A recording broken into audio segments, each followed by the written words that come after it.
iyi ni radiyo ijwi ry'amerika iravugira Washington DC mu kinyarwanda no mu kirundi. inshuti banywanyi mwabonye bucya muri kumwe nanjye Eugenia Mukankusi. Ndabasuhuje mwese. Tugiye guhera ku makuru y'akarere k'ibiyaga bigari bya Afurika, arakurikirwa n'ikiganiro iwanyu mu ntara. Nyuma yacyo ni ikiganiro cy'umuziki. Mbashimiye ko mwahisemo ijwi ry'Amerika, ikaze kuri radiyo yanyu.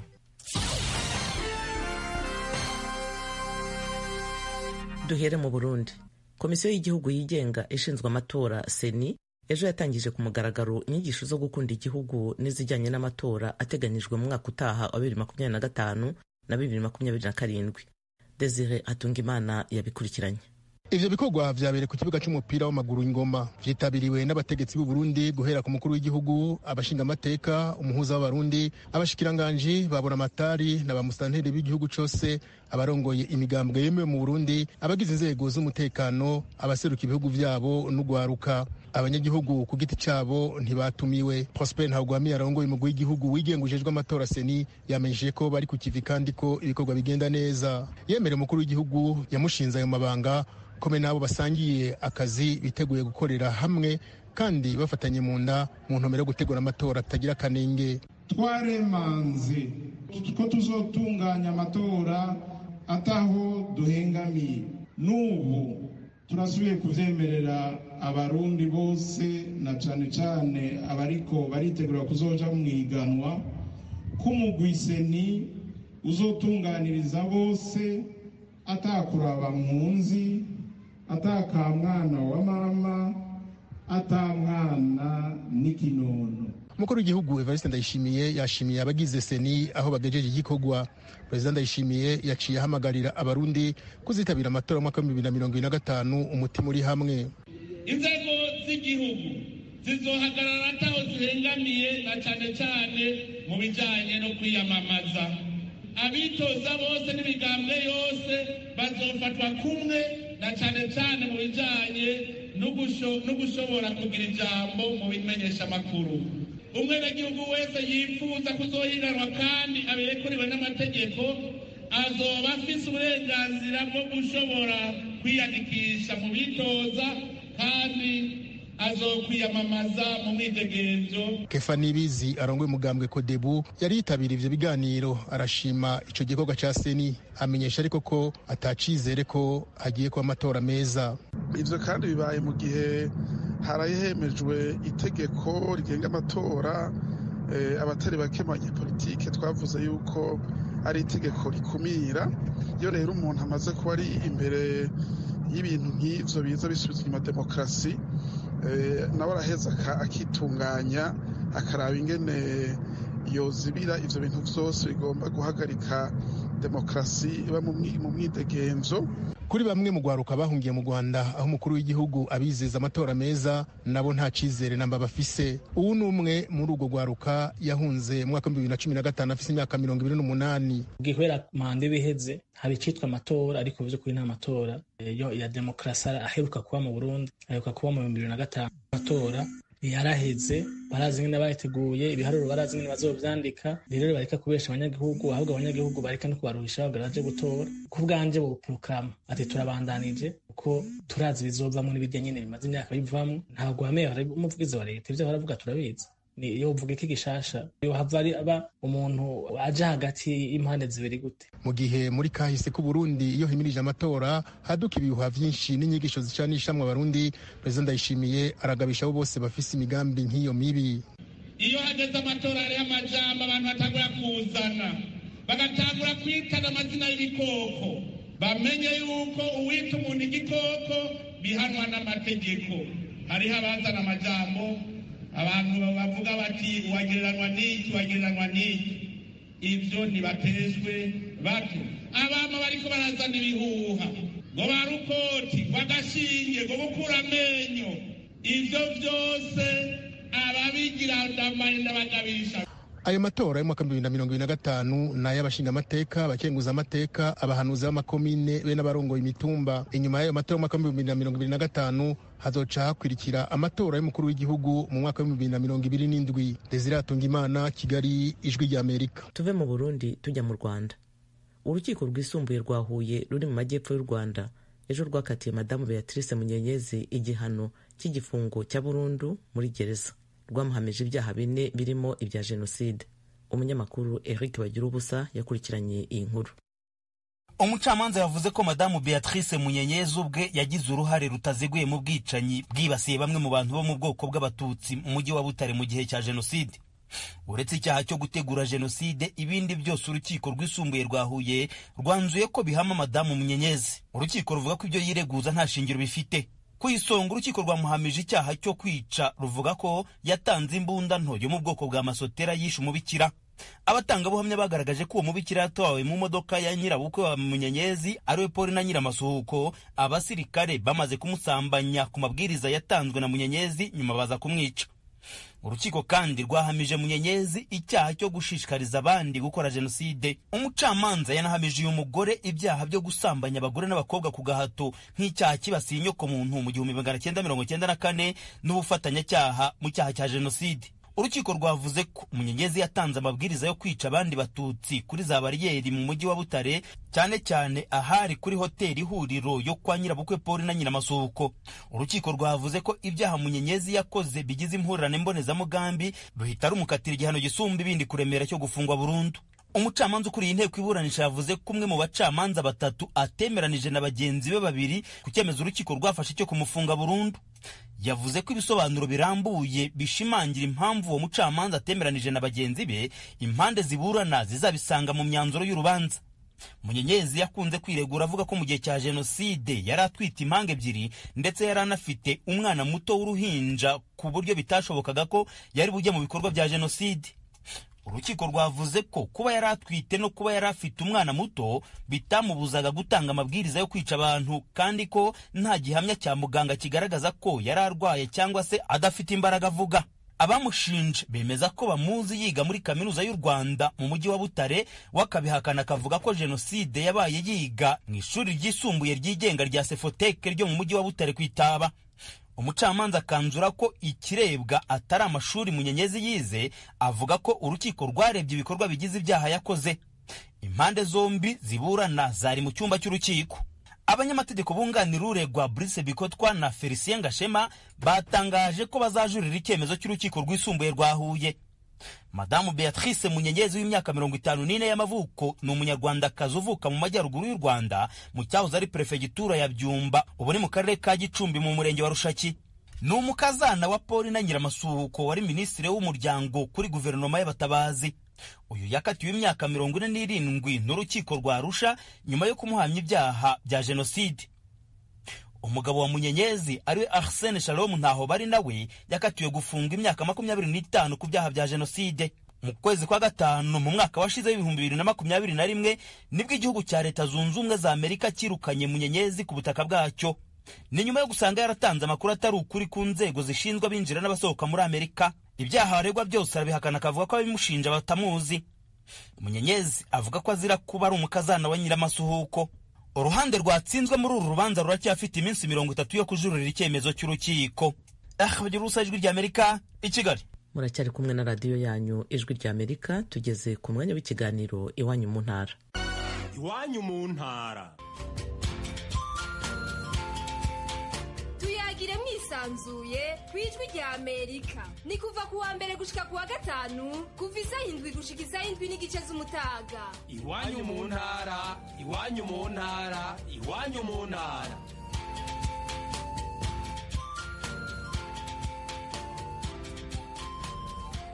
Iwanyu mu ntara tuyihere mu mujyi wa Kigali mu karere ka Kicukiro mu murenge wa Kanombe. Umubyeyi wari utuye hafi y'ikibuga ryamye imbere ya Poroviye hari pasiparama, turaharyama nyine bigejeje nko mu ariko ntabwo byari byoroshye, rwari urugamba nyine rukomeye, amasasu hirya hino, ribombe iki nuko noneho ubwo bigejeje nyine mu masaa 5 z'ijoro turyamye tuguye agacuho. Abana babiri bamwe babaga kwa nyirakuru, noneho rero ubwo bigejeje mu masaa 5 z'ijoro turyamye imbere ya Poroviye hari pasiparama. Abantu bari bafite za matora bazidambiye, twese twaryamye nyine dutegereje yuko inzira iboneka ngo tugende dukomeze. irangiye rero igeze mu ma saa tanu twumva abantu baje biruka ikivunge batwitura hejuru. Ubwo noneho dushigukiye hejuru mva ntabwo twari dusinziriye n'ayo masasu kuko amasasu yari menshi cyane ameze nk'urubura. Dushigukira hejuru, ubwo noneho umwe yanyuze ukwe n'undi anyura ukwe, abo twari kumwe ntawajyanye n'undi. Noneho ubwo akana nonsaga nkuruye kanga kuza. Komera. Kanze kuza, ubwo ngeze imbere nyine amasasu ariko yari menshi, umuntu agenda arenga intumbi. Ngeze imbere nsanga nasigaranye igishora nari muhetsemo, nacyo ndakishugunye. Komera. Nyihanganira. Muhawinimana Speciose muzumva mu nkuru ndende y'ikiganiro Agasaro Kaburaga, ikiganiro nzaharira ababyeyi babuze abana babo kuva mu kwezi kwa 4 kugeza mu kwezi kwa 6 1994. Ikiganiro muzumva isa 10 ku isaha yo mu Rwanda no mu Burundi. Mu Burundi ubuyobozi bw'intara ya Bujumbura bwafashe icyemezo cyo kwimura abatuye ahantu hateye amakenga mu Gatumba mu gihe kitarenze ibyumweru 2 nyuma yaho abantu batatu bahitanywe n'imyuzure y'inzuzi yaturutse ku mvura idasanzwe. Agace ka Gatumba kari mu twibasiwe cyane kurusha ahandi. Mugenzi wacu Etienne Karekezi yavuganye na Samandari Yohani uvuka mu Gatumba. Mu Gatumba mu muyange wa mbere, mu muyange ya mbere no muhira. Mwatubwira muri make uko ubu mwifashe nyuma y'imyuzure n'imvura yaguye ejo bundi kuwa 2? Kuvuga amazu nka yose menshi ari mu mazi, amashuri ari mu mazi, abanyagihugu ntibagira aho bashobora gusiganiriza. Muri make Gatumba, Zone Rukaramu, mu Kinyinya hose ni mu mazi. None mwebwe umuryango wanyu ubu umeze ute? Nsanzwe mba i Bujumbura ubu, ariko muhira ni mu Gatumba. Abavyeyi niyo bari, abo tuvukana bose barimutse. Bimukiye hehe? Mwihangane rwose. Abo muvukana n'ababyeyi bimukiye hehe? Bari Bujumbura. Mu Gatumba si ubwa mbere amazi n'imyuzure biharengera. Abantu batuye ubu ngubu biteze iki? Ubwa mbere ariko ubu twatumaze imyaka 4 amazi atera, ariko uyu mwaka ubu tuvugana amazi yarashoboye gushika ahantu atari yacike muri imyaka 4 irangiye. Bivuga yuko yarabaye menshi cyane. Rero mu Gatumba gusa nababwiye ko muri aka karere wa Bujumbura, mu Rukaramu hose n'amazi, ariko cyane cyane ko tuba muri mu Gatumba. Ni ikibazo gikomeye birumvikana ku bahatuye. Ubutegetsi buravuga ko bwifuza kwimura abantu batuye mu duce duteye amakenga. Urumva kwimuka ari wo muti? Kuko buravye ingaruka mbi yiduga y'imyendagurika ry'ibihe, niyo munsi na Gatumba yonyene ubu igisagara cyose, za Rumonge, za Gatumba, Kajaga, Rukaramu, Kirenga, Nyabugete no kwito nari mumva ari Gatumba yonyene bokwimura. Umuti nyamukuru ni uwo gukingira abantu bose bari kunkengera z'ikiyaga Tanganyika. Niyo muturama haba mu kubaka amadigi ku bijyanye n'uruzi Rusizi, haba gukingira kubaka inkombe ku kiyaga cya Tanganyika kugira ngo amazi ntashobore gushika aho abantu batuye. Ndabyumva ko ari agace ka Gatumba nakagezeho ndakazi uko gateye. Mwe musanga ingamba leta yafata zo gukingira abahatuye hakoreshwa inkuta nk'uko mubivuze byashobora gukumira amazi?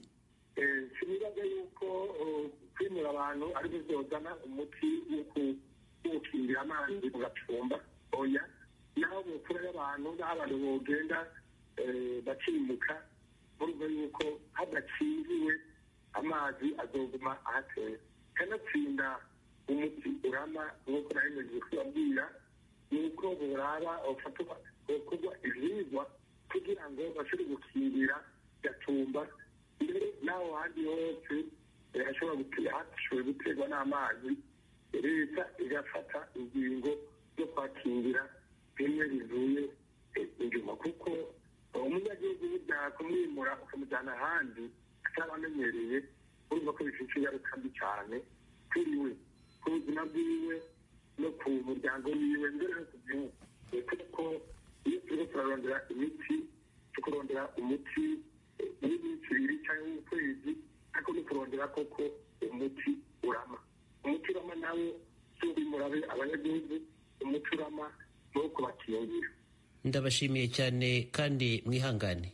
Murakoze na mwebwe kandi umwanya wari wose mudukeneye kugira ngo tubahe amakuru y'imvaho nta na kimwe cyo tubuza kuko namwe ijwi ryanyu rirashika kure. Murakoze cyane. mukomeje kumva radiyo y'ijwi ry'Amerika. Indwara zo kudasinzira ziragenda zirushaho kuba ikibazo gikomeye mu rubyiruko hirya no hino ku isi harimo no muri Afurika. Inzobere zivuga ko biturutse ku mpamvu zirimo iterambere ku ikoranabuhanga ndetse n'imyidagaduro nk'uko bitangazwa n'ikigo Cleveland Clinic cyo muri Amerika. 10% by'abatuye isi bibasiwe no kubura ibitotsi. Muganga David Coleman ni umuvugizi w'ikigo cy'Amerika cyita ku buvuzi bw'indwara zerekeranye no gusinzira, aratubwira impamvu zitera indwara yo kubura ibitotsi. Well, there isn't one primary cause of insomnia. It can be caused by a lot of different things like hari impamvu imwe y'ibanze itera indwara yo kubura ibitotsi. Ishobora guterwa n'ibintu byinshi binyuranye nk'umuhangayiko, izindi ndwara zo kudasinzira neza, ibibazo by'ubuvuzi, gukoresha imiti runaka cyangwa kuyikoresha nabi, ndetse n'izindi mpamvu zifatiye ku buryo umuntu abamo.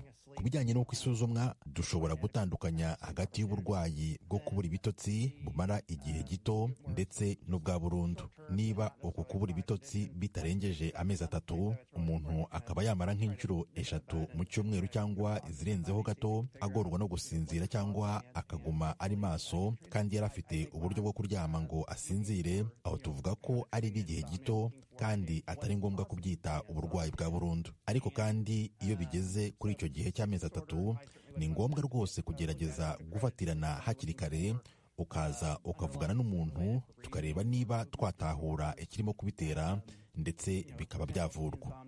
Nibwira ko icyo gushaka ari uko wavura indwara yo kubura ibitotsi. Ikiba kirimo gushakwa ni igitera iki kibazo cyo kubura ibitotsi no kumenya niba ari indwara yo kudasinzira. Mu by'ukuri nakifuje ko ibyo byasuzumwa mu kigo cyemewe kivura indwara zirebana no gusinzira kugira ngo harebwe ikindi kibazo kijyanye n'imisinzirire cyaba kiyitera cyangwa se ikibazo cyo gusinzira wigaragura.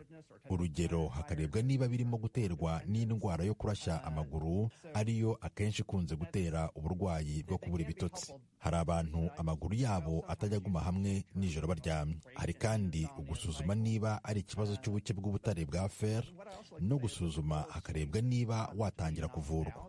Ushobora guhabwa ibinini bigufasha gusinzira, cyane cyane iyo ari by'igihe gito, bikaba byagufasha mu ijoro, bikagufasha muri icyo cyumweru kimwe cyangwa ukwezi. Gusa uko igihe kigenda gishyira, hari ubwo bitakaza ubushobozi bwabyo, ugasa nk'aho bigusabye kongera ingano y'ibyo ufata cyangwa ukabaho buri gihe ari byo ukoresha. Ibyo rero bisobanuye ko bishobora kugufasha ku rwego runaka. Mu by'ukuri rimwe na rimwe mbikoresha by'igihe gito mu gusa nk'uhagarika uburwayi guhora bugaruka. Ariko kandi icyo nkunze kuvuga ni uko intego yo kuryama atari ugusinzira ngo uhereyo, ahubwo ni ukuryama ugakanguka ukamererwa neza. Kandi iyo miti ishobora gutuma usinzira ugaherayo. Ariko se niba ukangutse wumva ukimeze nka kwa kundi cyangwa se umeze nabi kurushaho, ibyo byaba byakumariye iki? Rero ibyo biba bisa nko guhisha ibimenyetso gusa. Mu by'ukuri ubuvuzi bufatiye ku mitekerereze n'imyitwarire nibwo bukwiriye ku ndwara yo kubura ibitotsi. Muganga David Coleman ni umuvugizi w'ikigo ny'Amerika cyita ku buvuzi bw'indwara zerekeranye no gusinzira, akaba n'umuyobozi w'ishami rishinzwe ubwo buvuzi mu bitaro bikuru bya Bothwell. Ikiganiro muzakurikira kuri uyu wa gatandatu no ku cyumweru muri Bungabunga ubuzima kuri Flash TV no ku Ijwi ry'Amerika. abagore mu majwi yabo ku ijwi ry'Amerika.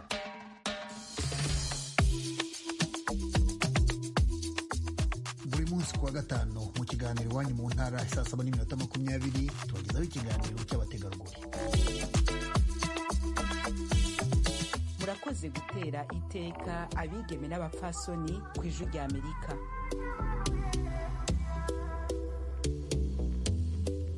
mu muryango, mu iterambere, mu burezi, mu kubungabunga ubuzima, mu buyobozi no mu ikoranabuhanga.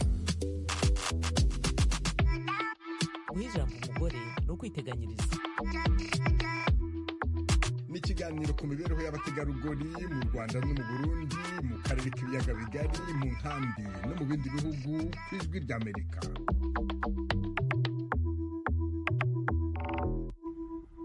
Ikiganiro cy'abari n'abategarugori mu Rwanda, umushinga w'itegeko uteganya ko abakobwa bashobora gushyingirwa ku myaka 18 uri mu nteko nshinga amategeko. Iryo tegeko kandi riteganya korohereza ababa bifuza gutandukana. Uwo mushinga w'itegeko wemejwe mu kwezi kwa gatatu, umushinga utavugwaho rumwe. Inkuru ya Sumutakaboyi. Biteganijwe ko uyu mushinga w'itegeko numara kwemezwa ugahinduka itegeko uzasimbura iryari risanzwe rikoreshwa kuva mu mwaka wa 2016. Zimwe mu ngingo zavuzweho ni izigaragaza uburyo umwana w'imyaka 18 ashobora kwemererwa gushyingirwa mu gihe abisabye, ndetse n'uburyo bwo korohereza abifuza gutandukana. Itegeko risanzwe rikoreshwa mu Rwanda rivuga ko imyaka yemewe yo gushyingirwa ari 21, ariko muri uyu mushinga w'itegeko hari irengayobora riteganya ko ufite 18 ashobora gusabwa gushyingirwa bitewe n'impamvu azajya ashyikiriza ushinzwe irangamimerere. Muri uyu mushinga w'itegeko hari ingingo ivuga ko ushaka gushyingirwa ataragize imyaka 18 ashobora kubyemerwa cyangwa se akabihakanirwa. Umwe mu bunganira abandi mu nkiko, Mukashema Marie Louise, akaba ari umukozi mu muryango utanga ubufasha mu by'amategeko, yemeza ko ahereye ku manza burana umunsi ku munsi asanga iri tegeko zizakemura byinshi. Impinduka zabayeho kandi natwe twishimiye, kubera ko hari imanza tugira cyane z'ubutane, tuzi ibibazo birimo. Bongeyemo naho izindi mpamvu, mundi zari impamvu 8 zo gusaba yuko ushobora gusaba ko utandukana n'uwo mwashakanye. Harimo guturwa igihe cy'amezi 12, guhohotera umuntu, ubusambanyi n'ibindi. Hiyongereyemo indi mpamvu yo gutanga ubutane nk'umuti w'ibibazo. Byagaragaraga ko izi manza z'ubutane zitwara igihe, kubera ko harimo imihango yo kunga ibaho inshuro 2, igatwara amezi 6. Amezi 6 ashobora no kubamo ibindi bibazo bitandukanye. Ubu rero iriya mihango 2 yabagaho yo kunga abashakanye mbere yuko binjira mu rubanza nyirizina yavuyeho. Muri uyu mushinga w'itegeko kandi hari ingingo zigaragaza ko mu gihe umucamanza asuzuma ubutane azajya aha agaciro imirimo idahemberwa. Imirimo idahemberwa ivugwa ni nk'imirimo yo mu rugo igaragaramo guteka, guhinga, kuragira amatungo n'indi mirimo iyo ari yo yose ikorerwa mu rugo ariko ntigire igihembo. Bamwe mu bagore bagaragaje ko iyi ngingo ibashimishije. Uyu mubyeyi ni umwe mu bakora ubucuruzi bwo gutembereza ibintu mu mujyi wa Kigali, bamwe bita abazunguzaye. Akagombye kumuhaho rwose kuko nawe aba yaraharuhiye. Ababyeyi baravunika cyane. Imirimo yonyine abakora mu rugo, imirimo ashakisha nawe imibereho, ntawe uba yicaye. Hari icyo uba winjiza, hari n'icyo uba winjiza muri iyo minsi mwarabanye. Ntabwo wagenderaho rwose. Muri uyu mushinga w'itegeko biteganijwe ko imirimo idahemberwa ikorwa n'umugabo cyangwa umugore izajya ibarirwa agaciro kari hagati ya 10 na 39%. Kubiyemeje kubana muri uyu mushinga w'itegeko hari ingingo isobanura ko bazajya bumvikana ku micungire y'umutungo wabo hatabayeho kubimenyesha ababatahiye ubukwe. Ubusanzwe bagiye gushinga urugo bajyaga babwira babaherekeje uburyo bahisemo gusezerana. Bamwe mu bavuganye n'ijwi ry'Amerika bemeza ko iyi ngingo ari nziza kuko izagabanya amakimbirane yaterwaga n'abitabiriye ubukwe mu gihe bumvise ko abageni basezeranye ivanguramutungo, bikaba byatera abagiye gushinga urugo gufata ibyemezo bitabaturutseho. Muri uyu mushinga w'itegeko hari ingingo ivuga ko umucamanza azahabwa ububasha bwo gusuzuma ibijyanye no kugabana umutungo no kuba yakwemeza kutagabanya umutungo mu buryo bungana mu gihe ubutane bubaye mbere y'imyaka 5. Kuri iyi ngingo, Madamu Uwimana Saverine uyobora umuryango uhuza abagore bo mu cyaro yemeza ko abashakanaga bagambira imitungo bagomba no kureba ubundi buryo bwabahana. ingorane numvise zivugwamo abantu banenga ko minisiteri y'umuryango yabizanye umushinga wo gufasha abantu gutandukana vuba, ntabwo mbibonamo ikibazo. Iyo bavuga ngo hari abantu ngo baza bafite gahunda yo gushaka ibintu, ahubwo ahangaha dukwiye kwigisha ni gute umuntu ajya gushaka umuntu ushaka ibintu bye. Niba uzi ko ufite ibintu wabirinze ugashaka uwo mwumvikanye, kuko biriya by'abantu bajya gushaka abagabo kubera ko bafite imitungo kugira ngo nibamara gushyingirwa bagabane, cyangwa abasore bashaka abakobwa bafite imitungo kugira ngo bagabane, mbona kiriya gikwiye kujya mu bujura n'ubwambuzi bushukana. Uyu mushinga w'itegeko uzaba itegeko ari uko umaze kwemezwa n'inteko ishinga amategeko, nyuma ushyirweho umukono na perezida wa repubulika. Assumpta Kaboyi, Ijwi ry'Amerika, i Kigali. Ni hano dusoreje aya makuru y'iwanyu mu ntara. Mwakoze kudutega amatwi. Dukomeje gahunda yo gusigasira umuco karande n'ururimi gakondo. Dore umugani uyu munsi: iyo umusozi urwaye undi uraniha. Umunsi mwiza. Mwari kumwe na Venuste Nshimiyimana.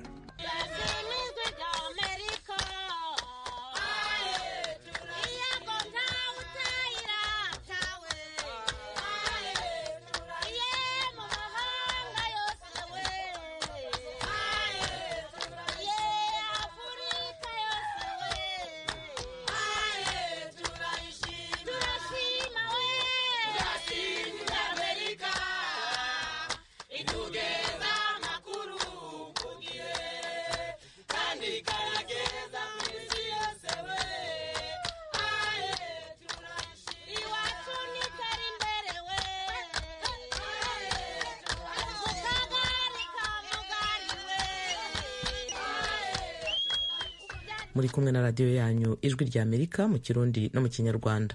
Mudukurikira no kuri Facebook na YouTube VOA radiyo yacu, naho kuri interinete ni wa3.radio-yacu-voa.com. Ibiganiro byacu birakomeje. Ibyo mwumvaga byashyizwe hamwe na Diane Ninahazwe, byari bihagarariwe na Frederic Nkundikije. Njye mwumvaga kuri mikoro ndi Eugenia Mukankusi. Tubifurije amahoro n'amahirwe aho muri